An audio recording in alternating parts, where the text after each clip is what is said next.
quelques heures de monter sur scène? Bien. Bien. Très bien. Moi je fais un peu mieux que Chaton. C'est vrai? Ouais, t'as bonne mine, je trouve.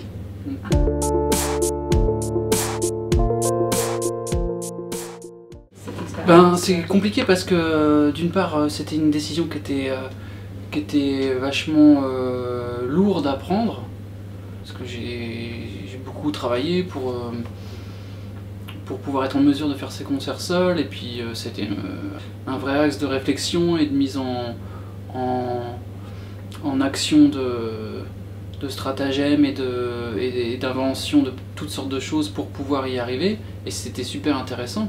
Et ça reste très intéressant. Mais voilà, j'étais satisfait de ce que j'avais fait, et je pensais que c'était un peu le moment pour moi de pouvoir passer à autre chose. Il fallait oser, puis organiser ensuite tout ça, trouver les musiciens, organiser des répétitions, arranger les morceaux, enfin voilà, c'est toute une organisation et du travail. Et en plus, comme tu le dis, c'est vrai qu'il y a la question de la réception du public, et j'ai l'impression que personne ne s'est pas posé la moindre question en fait. Donc je suis hyper soulagé, en plus d'être ravi, mais j'étais ravi avant de commencer, parce que pour moi c'était formidable, mais c'est vrai que tu te demandes toujours comment ça va être pour les gens. Bien sûr.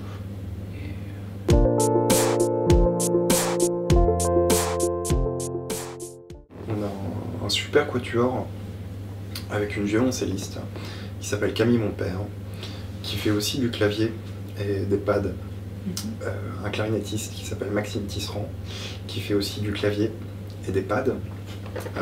Un altiste, c'est moi, qui joue de l'alto, donc un instrument extraordinaire, qui fait aussi du synthétiseur et du joystick. Et lui qui fait tout. Ben, je fais les morceaux, je fais l'ordinateur. Tu fais bien l'ordinateur d'ailleurs. Ouais, je suis spécialiste en ordinateur. Ah ouais? Comme on parlait tout à l'heure là. C'est Windows 95. Je tourne donc sur Windows 3.11. Ah. Oui. Et je fais de la guitare électronique, reliée électriquement. Du violon relié électriquement et du clavier relié électriquement.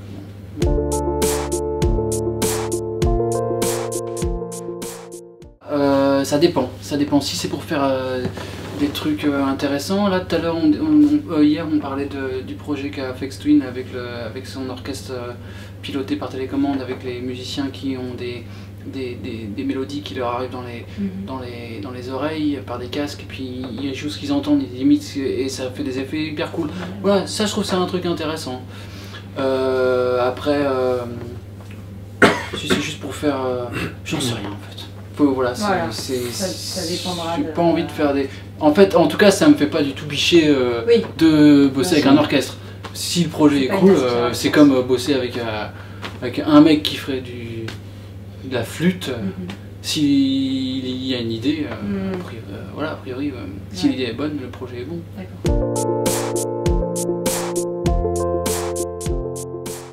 Et c'est génial parce que... Excuse-moi de t'interrompre. Hein. Non, vas-y. Mais c'est vrai que moi je pense que je ne capte rien à la musique que je fais. Et parce que, en gros, tes interprétations sur les atmosphères joyeuses, guillerettes ou plutôt graves, etc., pour moi je vois vraiment l'inverse de ce que tu dis. Et c'est génial. Pour moi il commence très grave ce disque. Et tu me parles justement sur Triads for Two, il se passe ça devient un peu sombre, etc. Pour moi, Triads for Two, c'est le morceau le plus drôle que j'ai jamais fait.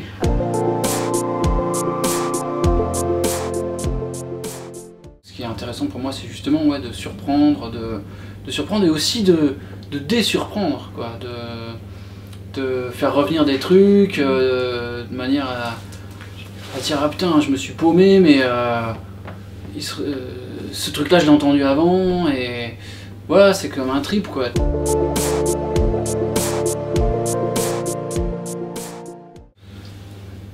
Non, moi je pense que c'est pas une science, c'est avant tout des histoires de feeling, et même si effectivement on peut retrouver de la science et des mathématiques dans les structures musicales, dans forcément la physique du son, etc. C'est des choses qu'on retrouve, mais comme on retrouve les mathématiques partout, dans les relations entre les gens, ce qui se passe dans la bouche quand on bouffe des haribots. Le musicien aussi, il travaille beaucoup et justement l'intérêt du travail, c'est justement d'automatiser certains trucs et de plus forcément penser et de pas être forcément dans une démarche scientifique. Je pense que toute la pratique du musicien, c'est pour justement oublier la science qu'il peut y avoir derrière la musique.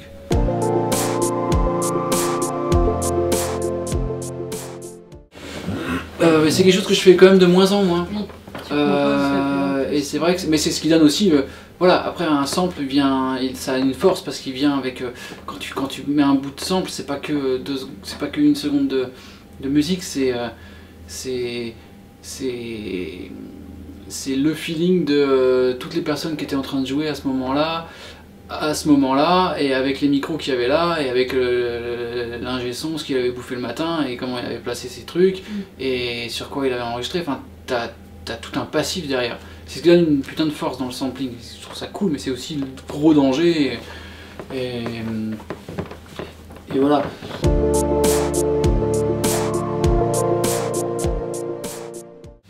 C'était Fruity Loops, je crois, Fruity Loops 3. Craqué. Sur Windows 95.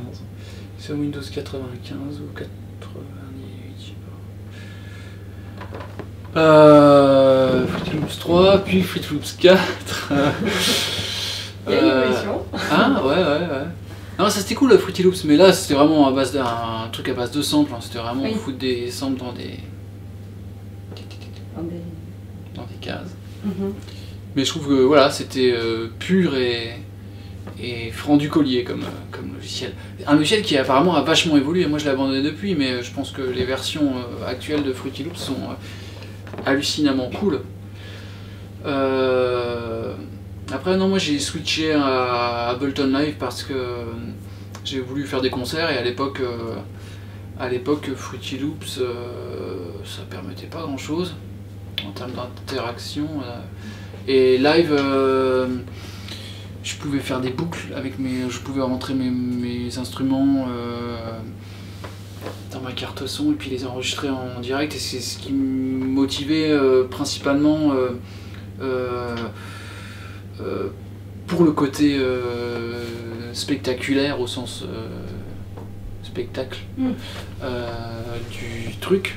Ouais, non, j'ai fait du chemin, puis j'ai à peu près dépensé tout l'argent que j'ai gagné toute ma vie dans des synthétiseurs et dans des instruments depuis des années.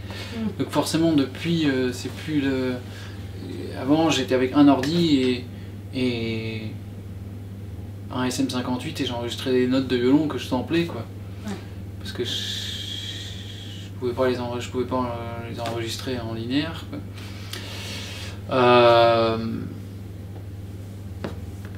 Donc ouais, non, c'est assez fou. C'est assez fou ce qui s'est passé.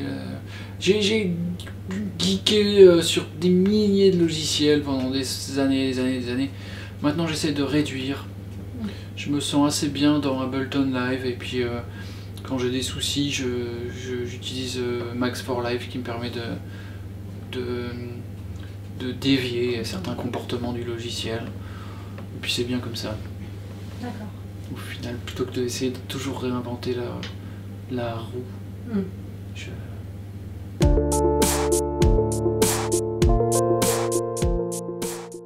Bah ça serait quand même fou de faire ça.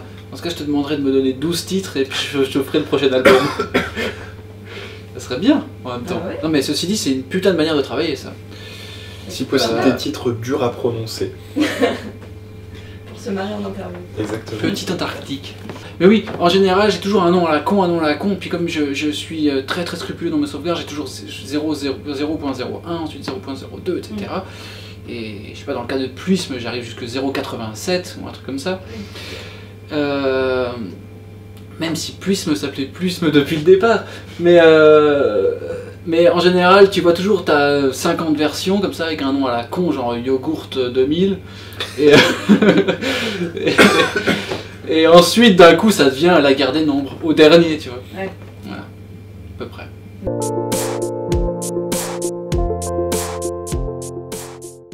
Ouais, alors j'ai... T'as dû la YouTuber. Je l'ai YouTubé et je te maudis, quoi. Tu m'as pourri le morceau. Non mais c'est vrai, mais Il y a un truc. il y a un truc sur l'amorce ça- complètement. Ah, oui. Il y a un truc sur l'amorce. Exactement. Tu vois? Absolument pas. Je connais pas. Honesty. Je connais Ouais. toujours pas, mais effectivement ça ressemble. Donc c'est une coïncidence. Ah, évidemment, c'est une coïncidence. Et ouais, ça fait 3 notes. Oui, il y a C'est ce qui arrive quand tous les musiciens utilisent, se partagent 12 misérables notes de musique.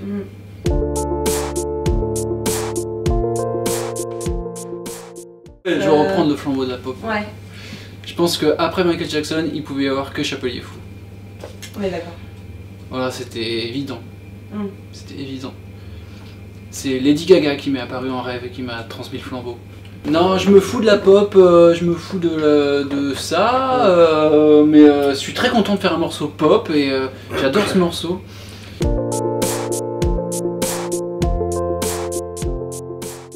Non, il y a un projet que j'avais voulu faire et que je n'avais pas fait à cause... Comment ça s'est passé? C'était Chris Marker, La Jetée. Moi je voulais refaire la musique en live, enfin refaire une musique et puis comme le film est pas animé, je sais pas si on appelle ça un film d'ailleurs, pouvoir changer le rythme en fonction de la musique et pouvoir faire vivre le film et qui n'ait pas le même rythme d'une représentation à l'autre. J'avais demandé l'autorisation à Chris Marker du temps qu'il était vivant, parce que ça sert à rien de demander l'autorisation à un mort. Il a pas voulu, parce que je pense parce que justement je dénaturais son œuvre dans le sens que je voulais changer le rythme. Et une fois mort, ils ont encore moins voulu, parce que c'est les ayants droit c'est sa fille, je crois, qui s'occupe de ça. Et ça, c'est un de mes grands regrets.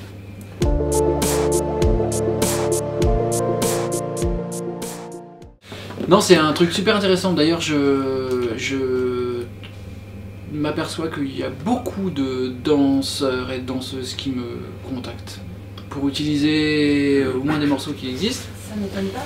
Et ça, je trouve ça cool. Je trouve ça cool. C'est... En fait, je connais...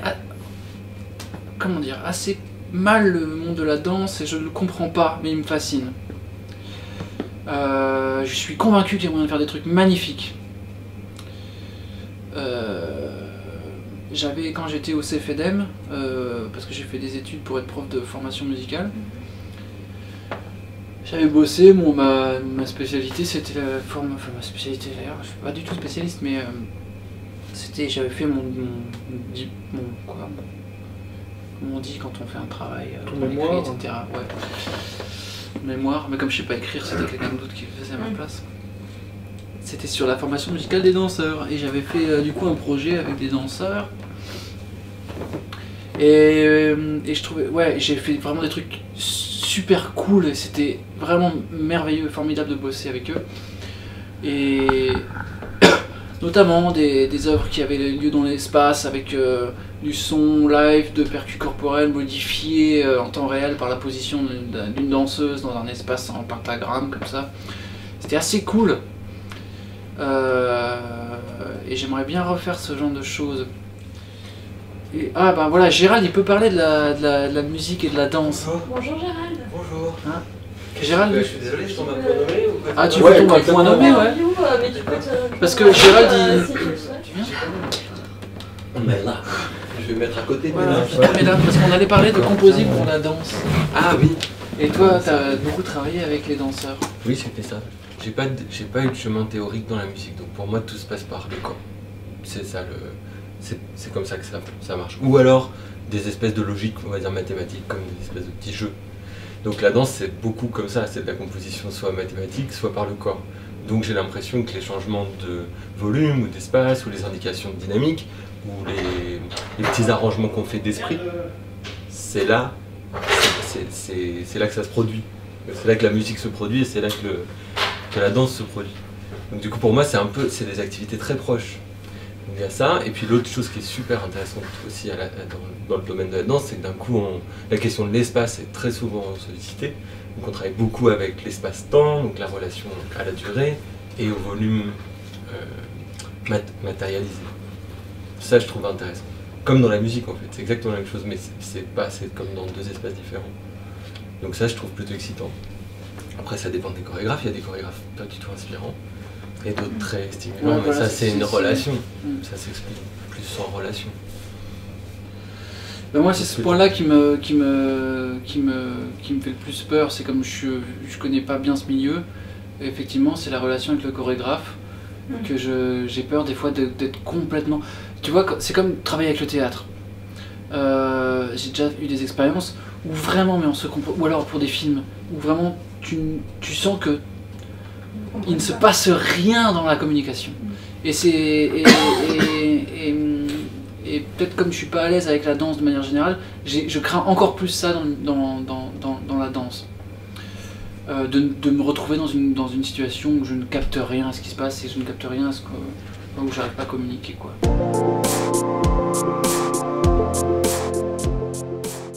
Mais alors voilà, au hasard, moi je te citerai Meredith Monk ou Otekre, dont je suis super fan, Radiohead,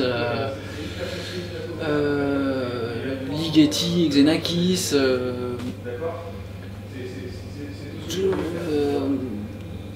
ou Debussy, Ravel, toutes en fait j'aime pas Mozart. Voilà, en fait j'aime pas quand la musique est trop claire.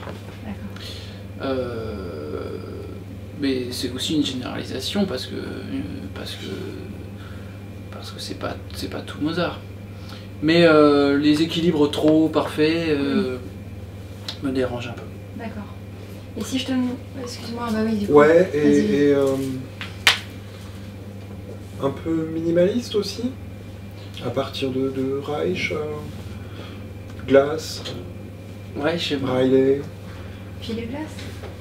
Oui, ces gens-là. Steve Reich, Philippe Ces gens-là. Glass et... J'aime beaucoup Steve Reich, j'aime beaucoup Philip Glass, j'aime pas Michael Nyman dans le genre. Et puis pas tout Philip Glass, par exemple les œuvres pour piano solo, les Métamorphosis, là je les trouve vraiment ultra chiantes, je ne supporte pas. Ouais, là il y a vraiment trop rien pour moi. Et après je trouve ça, je comprends, hein. Par contre je suis ultra fan des quatuors à cordes de Philip Glass. Et des trucs comme Einstein on the Beach, les saxos, les séquences de 5 notes, tout ça, là, moi ça me fait complètement vriller. J'aime bien le côté hypnose, le côté spirale.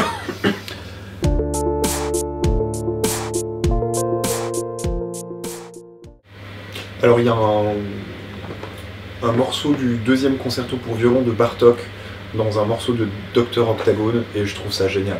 Ah c'est cool ça, Dr Octagon. Ouais. Ouais, Deltron 3030 aussi, je sais pas si tu connais. Oui.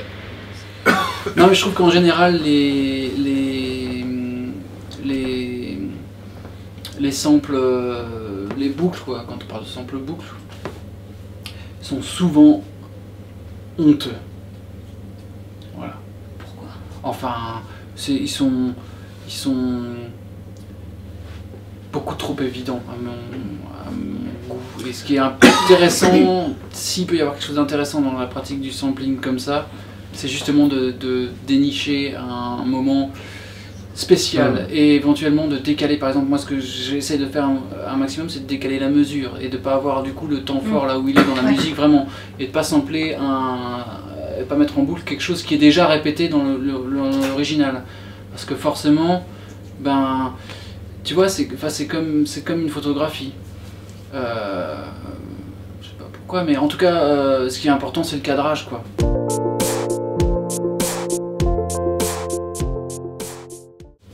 Dans le genre sample, j'aime beaucoup Madlib, quoi.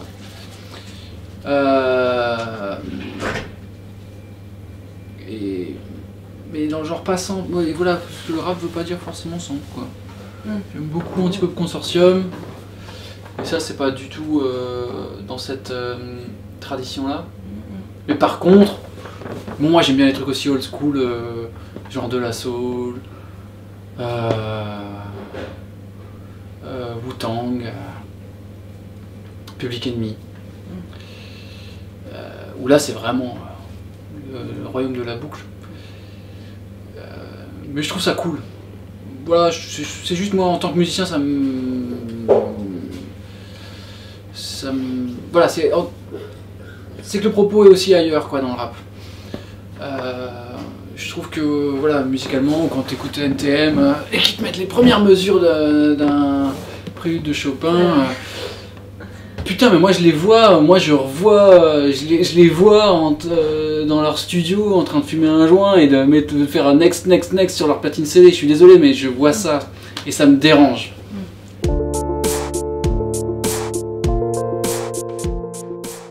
Non, j'ai acheté le dernier Caribou qui m'a déçu. Ah ouais? Ouais. Ça vraiment trop léger, trop second degré. Par contre, le dernier Flying Lotus m'a un peu plus... Disons que c'est un disque qui me dérange profondément dans le sens où je ne capte rien à ce qui se passe et je suis assez admiratif là-dessus. Je ne comprends pas comment c'est fait, je ne comprends pas qu'est-ce qui se passe, comment on peut imaginer des morceaux comme ça. Qu'est-ce que c'est, si c'est des sessions de studio folles, qui est le chef là-dedans, qui joue quoi, je ne capte rien et voilà, j'apprécie le fait d'être complètement dépassé. C'est vraiment, j'ai l'impression d'être comme ma grand-mère qui écouterait d'Electronica quoi. Donc je n'ai rien à... Je sais pas ce quoi en penser de ce disque, mais en tout cas je trouve ça fabuleusement fou. Non, moi j'ai écouté Amon Tobin aujourd'hui, mais c'est vieux. Il fait... je sais pas, il a pas sorti de truc là. On va l'appeler, lui dire de se remettre au travail, parce que c'est beau ce qu'il fait.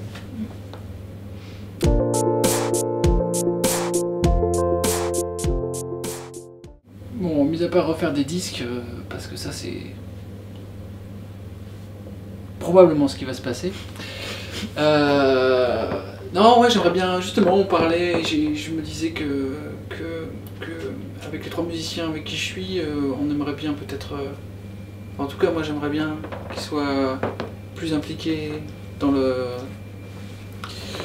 l'enregistrement, dans l'arrangement, tout ça quoi. Et puis, non, moi de mon côté, j'ai envie de bosser plus pour des installations. J'ai envie de faire beaucoup de synthétiseurs et des projets, des musiques de films, des trucs comme ça. En fait, j'aime beaucoup faire de la musique de commande parce que ça m'inspire, ça me donne plein d'idées.